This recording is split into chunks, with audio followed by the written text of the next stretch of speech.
Assalamualaikum warahmatullahi wabarakatuh. Innal hamdalillah nahmaduhu wa nusolli ala rasulil karim. Saudara-saudaraku, kapan hari kiamat akan datang? Berapa lama lagi hari kiamat akan datang? Suatu ketika ada seorang Arab Badui bertanya kepada Rasulullah Shallallahu Alaihi Wasallam, kapan terjadi kiamat? Rasulullah Shallallahu Alaihi Wasallam terus melanjutkan pembicaraannya. Sebagian sahabat berkata, Rasulullah Shallallahu Alaihi Wasallam mendengar apa yang ditanyakan, tetapi tidak menyukai apa yang ditanyakannya. Berkata sebagian yang lain, Rasulullah Shallallahu Alaihi Wasallam tidak mendengar. Setelah Rasulullah Shallallahu Alaihi Wasallam menyelesaikan pembicaraannya, beliau bertanya, mana yang bertanya tentang hari kiamat? Berkata orang Badui itu, saya, wahai Rasulullah Sallallahu Alaihi Wasallam. Rasul Sallallahu Alaihi Wasallam berkata, jika amanah itu disia-siakan, maka tunggulah kiamat. Bertanya orang Badui, bagaimana menyia-nyiakannya? Rasulullah Sallallahu Alaihi Wasallam menjawab, jika urusan diserahkan kepada yang bukan ahlinya, maka tunggulah kiamat. Hadis riwayat Bukhari. Selanjutnya Rasulullah Shallallahu Alaihi Wasallam bersabda, tanda akhir zaman ada 4. Ada 4. Yang pertama, Allah akan mengangkat keberkahan dari bumi.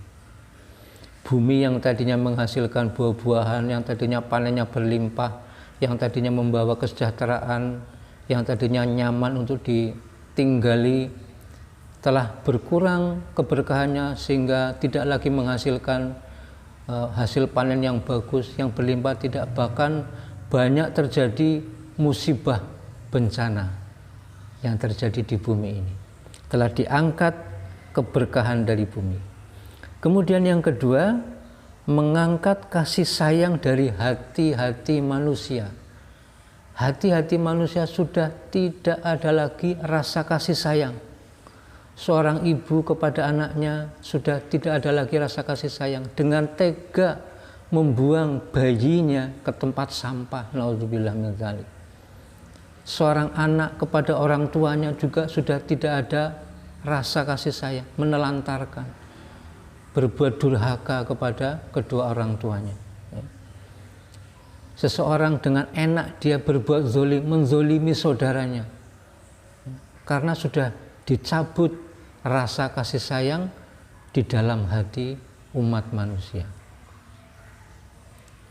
Kemudian yang ketiga, mengangkat keadilan dari para pemimpin.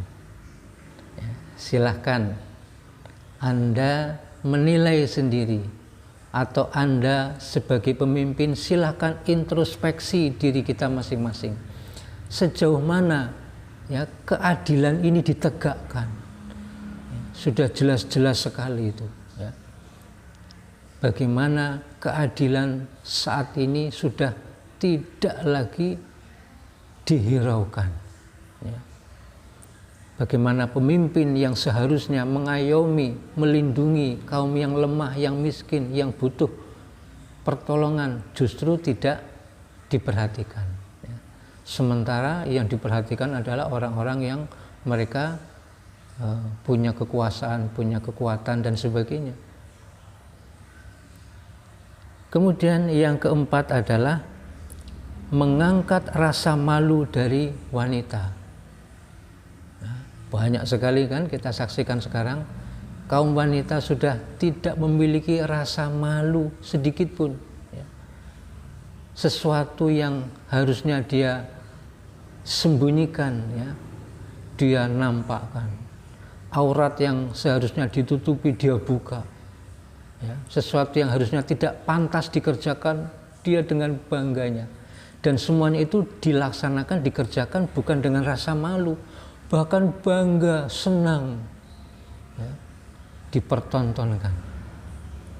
Dan ini sudah banyak sekali kita lihat. Itulah tanda-tanda akhir zaman, ya. 4 tanda akhir zaman menurut Rasulullah SAW, ya. Hadis riwayat Ahmad. Apabila kita melihat tanda-tanda tersebut, itu artinya kita sudah dekat dengan hari kiamat. Memang kita tidak tahu persis, tetapi itu kita sudah sangat dekat dengan hari kiamat apabila tanda-tanda itu nampak. Ketika urusan diserahkan kepada orang yang bukan ahlinya, ketika ada 4 tanda-tanda itu, maka sesungguhnya hari kiamat sudah sangat dekat sekali. Bagaimana kalau kita sudah berada di zaman yang seperti itu? Maka yang pertama, tidak ada lain bagaimana kita tingkatkan ketakwaan kita kepada Allah SWT menghadapi kiamat, baik kiamat besar maupun kiamat kecil kematian.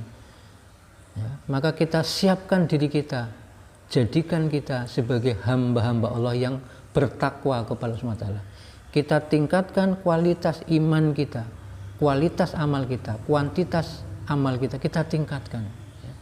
Bagaimana amal-amal kita itu bisa mencukupi untuk bekal nanti dalam akhirat. Bagaimana amal-amal kita bisa diterima oleh Allah SWT dengan penuh ridhonya. Ini penting sekali. Kemudian kepada para pemimpin, hendaknya memanfaatkan kesempatan luar biasa. Ya. Ada 7 golongan yang akan dilindungi oleh Allah SWT di bawah arasnya. Salah satu adalah pemimpin yang adil. Kepemimpinan Anda hanya beberapa waktu, hanya beberapa saat, maka kalau dimanfaatkan dengan sebaik-baiknya luar biasa.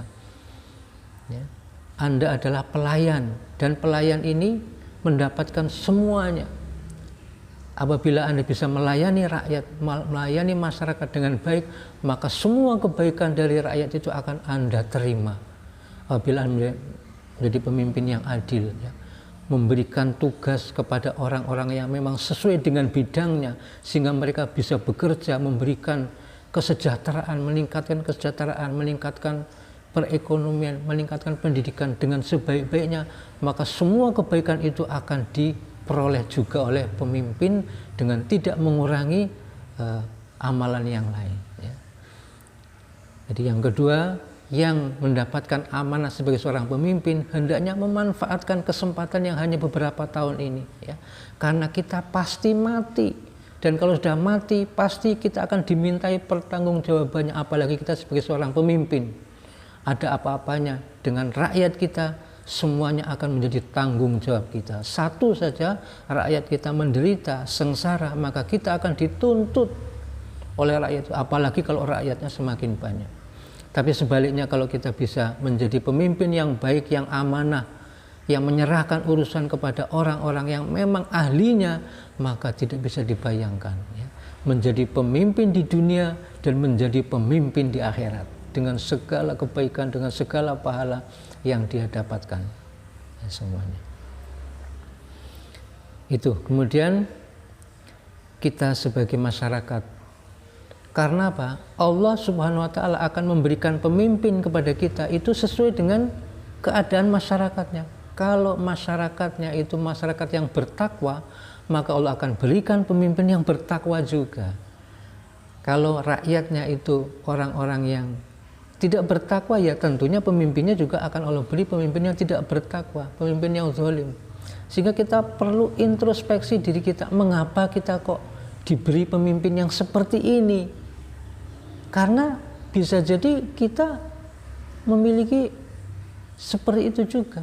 Ya. Kenapa pemimpinnya nggak amanah? Karena kita nggak amanah.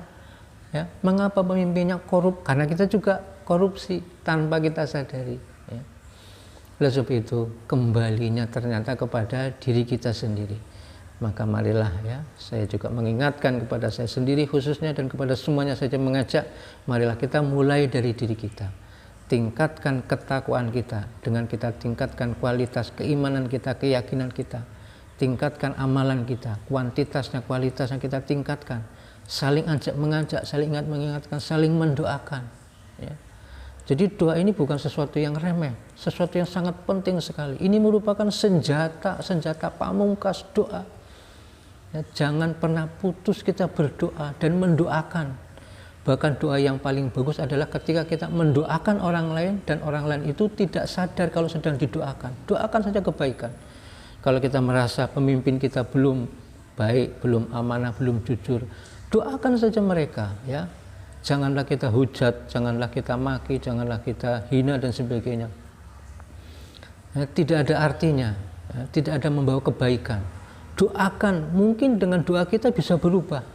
Ya, yang tadinya mereka tidak amanah jadi amanah, yang tadinya mereka tidak adil menjadi adil dengan doa kita, dengan tangisan kita. Ya, maka penting sekali, terutama kita perbaiki diri kita dulu, mulai dari diri kita sendiri, mulai sekarang, dan mulai dari apa yang kita bisa. Ya. Insya Allah dengan seperti itu maka nanti Allah akan rubah. Mar'a minkum munkaron falyughayyirhu biyadihi fa illam yastati fa bilisani fa illam yastati fa biqalbi wa dzalika adhaful iman. Ya. Kalau kita mampu dengan kekuasaan kita, ya, tidak mampu dengan lisan kita, tidak mampu dengan hati kita, doa ini merupakan upaya hati kita berdoa, penting sekali. Ya. Mudah-mudahan, ya, dengan kita mulai memperbaiki diri kita, ya, kemudian mengajak orang lain untuk menjadi baik, kita mendoakan kebaikan-kebaikan saja, dan kita sendiri mencontohkan kebaikan, maka insya Allah Allah nanti yang akan merubah segala-galanya. Kalau Allah sudah berubah semuanya. Ya. Dimulai dari ikhtiar kita memperbaiki diri kita sendiri, insya Allah. Wassalamualaikum warahmatullahi wabarakatuh.